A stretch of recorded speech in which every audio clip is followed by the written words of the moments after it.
Vamos agora discutir aqui algumas questões da lista 1 de redação, tá? A primeira lista que vocês fizeram como uma das atividades desse período de suspensão de aulas presenciais, ok?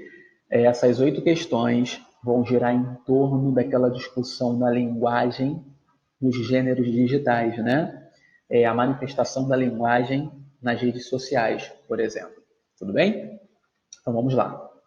Primeira questão é uma questão que traz como texto base um texto chamado Textos e Hipertextos, procurando o equilíbrio. Há um medo por parte dos pais e de alguns professores de as crianças desaprenderem quando navegam, medo de elas viciarem, de obterem informação não confiável, de elas se isolarem do mundo real, como se o computador fosse um agente do mal, um vilão. Esse medo é reforçado pela mídia, que costuma apresentar o computador como um agente negativo na aprendizagem e na socialização dos usuários. Nós sabemos que ninguém corre o risco de desaprender quando navega, seja em ambientes digitais ou em materiais impressos. Mas é preciso ver o que se está aprendendo e algumas vezes interferir nesse processo a fim de otimizar ou orientar a aprendizagem, mostrando aos usuários outros temas, outros caminhos, outras possibilidades diferentes daquelas que eles encontraram sozinhos ou daquelas que eles costumam usar. É preciso, algumas vezes, negociar o uso para que ele não seja exclusivo, uma vez que há outros meios de comunicação, outros meios de informação e alternativas de lazer. É uma questão de equilibrar e não de culpar. Bom, vamos ao comando da questão então, né? A autora incentiva o uso da internet pelos estudantes, ponderando sobre a necessidade de orientação a esse uso, pois essa tecnologia, ou seja, né, há um estímulo, há um incentivo ao uso da internet por parte dos estudantes, mas é necessária alguma espécie de orientação, de controle, né, de monitoramento dessa atividade. E aí, dentre as alternativas, aquela que responde ao comando da questão é a letra D, né? Pois essa tecnologia possibilita maior ampliação do conhecimento de mundo quando a aprendizagem é direcionada, desde que essa aprendizagem seja direcionada, tá? Sem direcionamento, eu não posso garantir que o uso da internet vá se traduzir em aprendizagem. Ok? Beleza? Letra D. Vamos à próxima questão. Próxima questão. 10 anos de hashtag, a ferramenta que mobiliza a internet. A hashtag, ícone das redes sociais, celebrou em 2017 seus primeiros 10 anos de uso no acompanhamento dos grandes eventos mundiais, com um efeito de mobilização e expressão de emoção e humor. A palavra-chave, precedida pelo símbolo do jogo da velha, foi popularizada pelo Twitter, antes de ser incorporada por outras redes sociais. A invenção foi de Chris Messina, designer americano especialista em redes sociais. Em 23 de agosto de 2007, o usuário intensivo do Twitter propôs em um tweet usar o jogo da velha para reagrupar mensagens sobre o mesmo assunto. Ele lançou então a primeira hashtag Barcamp, sobre oficinas participativas dedicadas à inovação na web. O compartilhamento das palavras-chave, que já são citadas 125 milhões de vezes por dia no mundo, já serviu de trampolim para mobilizações em massa. Alguns slogans que tiveram um grande efeito mobilizador foram o Black Lives Matter, vidas negras importam, após a morte de vários cidadãos americanos negros pela polícia, e o Occupy Wall Street, Ocupem Wall Street, referente ao movimento que acampou no coração de Manhattan para denunciar os abusos do capitalismo. Aí vem agora o comando. Então, é um texto informativo sobre a hashtag, sobre o símbolo, né? Ao descrever a história e os empregos de utilização da hashtag, o texto evidencia o quê? Não é? Sabemos que ele surgiu como uma maneira de agrupar assuntos, mas hoje esse significado, o sentido desse símbolo já até extrapolou, né, o Twitter. Então, aqui das alternativas, o texto evidencia que a letra B, olha lá, a incorporação desse recurso expressivo pela sociedade o flexibilizou e o potencializou. Okay? Então, o uso aí acabou ditando ditando o uso, né? Desculpa, o uso acabou ditando o alcance desse símbolo, tudo bem? Beleza, vamos lá. Hoje a gente fala hashtag qualquer coisa, até com a mão, né? Hashtag qualquer coisa. Próximo texto, interfaces. Um dos mais importantes componentes do hipertexto é a sua interface. As interfaces permitem a visualização do conteúdo, determinam o tipo de interação que se estabelece entre as pessoas e a informação, direcionando sua escolha e o acesso ao conteúdo. O hipertexto retorna e transforma antigas interfaces da escrita. A noção de interface não deve ser limitada às técnicas de comunicação contemporânea. Constitui-se, na verdade, em uma poderosa rede de interfaces que se conectam a partir de princípios básicos e que permitem uma interação amigável. As particularidades do hipertexto virtual, como sua dinamicidade e seus aspectos multimediáticos, devem-se ao seu suporte óptico, magnético, digital e à sua interface amigável. A influência do hipertexto é tanta que as representações de tipo cartográfico ganham cada vez mais importância nas tecnologias intelectuais de suporte informático. Esta influência também é devida ao fato de a memória humana, segundo estudos da psicologia cognitiva, compreender e reter melhor as informações organizadas, especialmente em diagramas e em mapas conceituais manipuláveis. Por isso, imagina-se que o hipertexto deva favorecer o domínio mais rápido e fácil das informações, em contraponto a um audiovisual tradicional, por exemplo. Gente, pode ser que esse texto, numa primeira leitura, não tenha ficado tão claro, né? A ideia de hipertexto não tenha ficado tão claro. Mas hipertexto nada mais é do que uma forma de escrever, de se comunicar, de forma não linear. Então, por exemplo, em contextos virtuais, na internet, você pode muito bem estar lendo um texto e encontrar uma palavra que é link para uma outra página, ou que é link para uma outra parte daquele texto, né? Ou é link para um pop-up, para uma janela, é link para um box, até mesmo na sua apostila. Você vai encontrar algumas informações destacadas que vão te levar ali para a lateral da apostila, para um box, né? Saiba mais, veja mais. Então é isso, né? Esses saltos é um texto que não é mais transmitido de forma linear, reta. Você pode fazer esse movimento de leitura, tá? Vamos à questão. O texto informa como as interfaces são reaproveitadas pelo hipertexto virtual, influenciando as tecnologias de informação e comunicação. De acordo com o texto, qual é a finalidade do uso do hipertexto quanto à absorção e manipulação das informações? Ou seja, né, qual a finalidade do hipertexto? Para que utilizar esse salto que a gente faz entre uma página e outra? Não necessariamente é só isso, não é? Deve ter ali algum estudo, algum objetivo maior, tá? E que tem a ver com a leitura. De fato, isso a gente já sabe, ok? E aí, das alternativas eu tenho mesclar antigas interfaces com mecanismos virtuais, auxiliar os estudos de psicologia cognitiva com base nos hipertextos, amparar a pesquisa de mapas e diagramas relacionados à cartografia, salientar a importância das tecnologias de informação e comunicação ou ajudar na apreensão das informações de modo mais eficaz e facilitado. E aí, de fato, é ajudar na apreensão das informações, para que eu não preciso ler de forma linear, não é? De modo mais eficaz e mais facilitado. Eu posso muito bem ser transportado para outras informações de maneira muito mais rápida, né? Eu não preciso mais ler o texto do início ao fim para chegar a uma informação. Eu posso chegar àquela informação no meio do texto com esse atalho, né? Por meio desse salto que é possível dar por conta do hipertexto, certo? Próxima questão, hipertextualidade. Vamos lá. O papel do hipertexto é exatamente o de reunir não apenas os textos, mas também as redes de associações, anotações e comentários, às quais eles são vinculados pelas pessoas.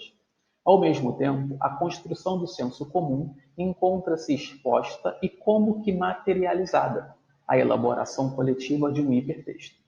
Trabalhar, viver, conversar fraternalmente com outros seres, cruzar um pouco por sua história, isto significa, entre outras coisas, construir uma bagagem de referências e associações comuns, uma rede hipertextual unificada, um texto compartilhado, capaz de diminuir os riscos de incompreensão. Então, antes mesmo de ler o comando da questão, a gente já sabe que estamos tratando de uma questão comunicativa, não é? De associação de ideias, de associação de informações. E aí, vamos agora para o comando, então. O texto evidencia uma relação entre o hipertexto e a sociedade em que essa tecnologia se insere.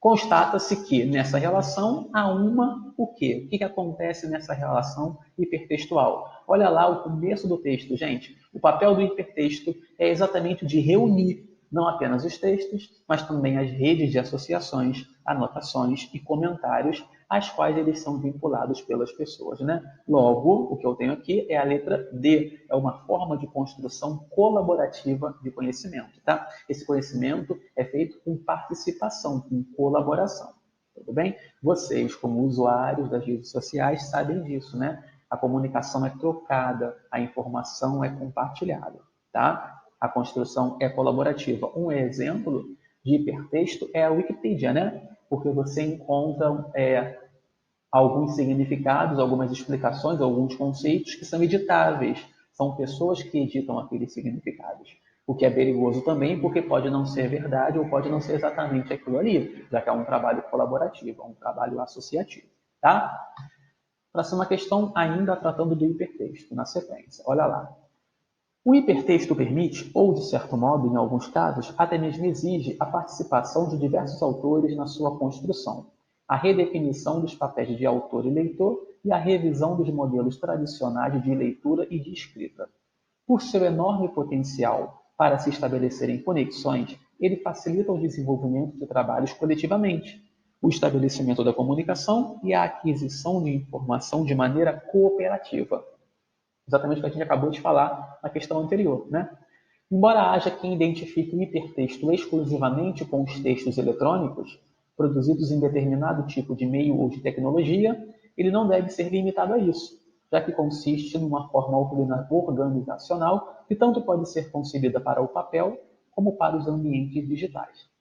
É claro que o texto virtual permite concretizar certos aspectos que, no papel, são praticamente inviáveis. A conexão imediata, a comparação de trechos de textos na mesma tela, o mergulho nos diversos aprofundamentos de um tema, como se o texto tivesse camadas, dimensões ou planos. Então, o que é importante destacar desse texto? Que a hipertextualidade, o hipertexto, não está escrito aos meios digitais, mas é nos meios digitais que isso se torna mais potencial, não é? Vamos ao comando. Considerando-se a linguagem específica de cada sistema de comunicação, como rádio, jornal, TV ou internet, segundo o texto, a hipertextualidade configura-se como o quê? Um elemento originário dos textos eletrônicos, conexão imediata e reduzida ao texto digital, novo modo de leitura e de organização da escrita, estratégia de manutenção do papel do leitor com perfil definido, ou modelo de leitura baseado nas informações da superfície do texto. E aí, das 5 alternativas, o que nós teríamos como possível resposta? Só pode ser o quê? Um novo modo de leitura e de organização da escrita, não é? Porque esse processo é colaborativo, tanto a leitura quanto a recepção, né? Tanto a produção quanto a recepção, tanto por parte de quem escreve, como por parte de quem vai ler, ou vai editar, ou vai complementar aquela informação, ok? Então, a hipertextualidade é um novo modo de leitura e de organização da escrita, ok? Próxima questão, ainda no domínio do hipertexto. O hipertexto refere-se à escritura eletrônica não sequencial e não linear. Já falamos disso, né? Os tais saltos que podem ser dados na leitura. Que se bifurca, né? Ou seja, se divide e permite ao leitor o acesso a um número praticamente ilimitado de outros textos a partir de escolhas locais e sucessivas em tempo real. Assim, o leitor tem condições de definir interativamente o fluxo de sua leitura a partir de assuntos tratados no texto, sem se prender a uma sequência fixa ou a tópicos estabelecidos por um autor. Trata-se de uma forma de estruturação textual que faz do leitor simultaneamente um coautor do texto final. E nós já batemos bastante nessa tecla, né? O hipertexto se caracteriza, pois, como um processo de escritura ou leitura eletrônica multilinearizado, multissequencial e indeterminado, realizado em um novo espaço de escrita. Assim, ao permitir vários níveis de tratamento de um tema, o hipertexto oferece a possibilidade de múltiplos graus de profundidade simultaneamente, já que não tem sequência definida, mas liga textos necessariamente correlacionados. Tá? Vamos lá. Vamos ao comando, já que nós já falamos bastante sobre o que é o hipertexto. O computador mudou nossa maneira de ler e escrever, e o hipertexto pode ser considerado como um novo espaço de escrita e leitura. Definido como um conjunto de blocos autônomos de texto, apresentado em meio eletrônico computadorizado e no qual há remissões associando entre si diversos elementos, o hipertexto, e aí nós vamos ter 5 alternativas, não é? Bom, letra A, é uma estratégia que, ao possibilitar caminhos totalmente abertos, desfavorece o leitor, já está fora. É uma forma artificial de produção da escrita que, ao desviar o foco da leitura, pode ter como consequência o menosprezo pela escrita tradicional. Em nenhum momento se falou que o hipertexto desprezaria a escrita tradicional. Exige do leitor um maior grau de conhecimentos prévios, por isso deve ser evitado pelos estudantes nas suas pesquisas escolares? Não, né? Pelo contrário. Facilita a pesquisa, pois proporciona uma informação específica, segura e verdadeira em qualquer site de busca ou blog oferecidos na internet. O problema está, né, na informação segura e verdadeira, tá? Letra E, nossa resposta. Possibilita ao leitor escolher seu próprio percurso de leitura sem seguir uma sequência predeterminada, já que não é linear, constituindo-se em atividade mais coletiva e colaborativa para reforçar tudo que a gente já tinha levantado sobre o hipertexto. Certo? Vamos aí, cadê? Acho que eu voltei. Voltei à última questão. Vou conferir aqui a última questão, já fizemos.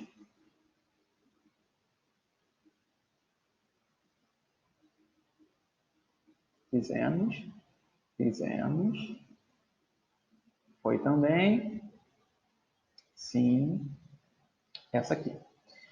Diferentemente do texto escrito, que em geral compele os leitores a lerem numa onda linear, da esquerda para a direita e de cima para baixo, na página impressa, hipertextos encorajam os leitores a moverem-se de um bloco de texto a outro, rapidamente e não sequencialmente.